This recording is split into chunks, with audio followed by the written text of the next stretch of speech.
পরিকল্পিত বনায়ন করে সবুজ বাংলাদেশ করি এই প্রতিপাদ্যকে সামনে রেখে বর্ণাঢ্য আয়োজনে বান্দরবানে সমাপ্ত হয়েছে সপ্তাহব্যাপী বৃক্ষরোপণ অভিযান ও বৃক্ষ মেলা 2025। বুধবার 30 জুলাই বিকেলে বান্দরবান জেলা প্রশাসন ও বন বিভাগের আয়োজনে জেলা প্রশাসকের প্রাঙ্গণে অনুষ্ঠিত সপ্তাহব্যাপী বৃক্ষরোপণ অভিযান ও বৃক্ষ মেলার সমাপনী অনুষ্ঠান এবং পুরস্কার বিতরণ অনুষ্ঠানে প্রধান অতিথি হিসাবে উপস্থিত ছিলেন জেলা প্রশাসক মিজ শামীম আরা রিনি। অনেক জায়গাতে অনেক পাহাড়ে আমরা দেখি বৃক্ষ নিধন করা হয়, অনেকের হয়তো জোট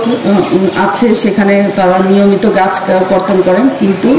সাথে সাথে যেন আমরা বৃক্ষরোপণটাও করি, না হলে কিন্তু এই সৌন্দর্য আর থাকবে না। আমাদের যে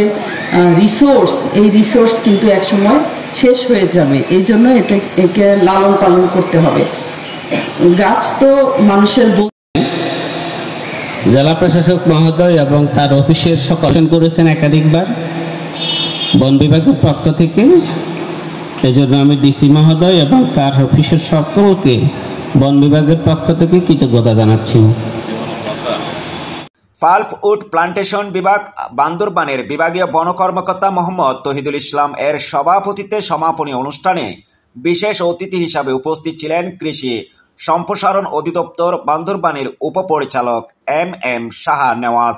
বান্দরবান বন বিভাগের বিভাগীয় বন কর্মকর্তা মোহাম্মদ আব্দুর রহমান, জেলা প্রশাসনের নেজারত deputy collector Mohammad Asif Raihan, Bandarban press ক্লাবের সভাপতি আমিনুল ইসলাম বাচ্চু, মাছরাঙ্গা টিভির প্রতিনিধি কৌশিক দাশগুপ্ত,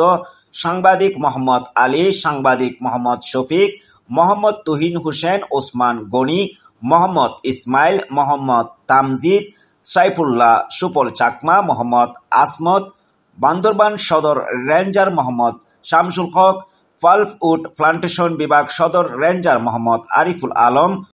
টঙ্কাবতী রেঞ্জার মোহাম্মদ রাফি উদ্দৌলা সহ বন বিভাগের বিভিন্ন রেঞ্জের কর্মকর্তা কর্মচারী, বিভিন্ন শিক্ষা প্রতিষ্ঠানের শিক্ষার্থী ও সুশীল সমাজের প্রতিনিধিরা এই সময় উপস্থিত ছিলেন। কর্মকর্তা বান্দরবান বন বিভাগ জনাব মোহাম্মদ আব্দুর রহমান এবং উপপরিচালক কৃষি সম্প্রসারণ অধিদপ্তর বান্দরবান পার্বত্য জেলা। আসলে অনুষ্ঠানের একবার শেষ, আপনাদের কথা শোনার কোনো ধৈর্য নেই এবং আমাদের যে বক্তাগণ ছিলেন ওনারা এত সুন্দর করে এত বৈজ্ঞানিক তথ্য দিয়ে বক্তব্য দিয়েছেন, এরপরে আমি আর ওইদিকে যাব না। আমি বাস্তবতার হাতে কলমে দেখা যায়, চোখে দেখা যায়, এরকম দুইটা কথা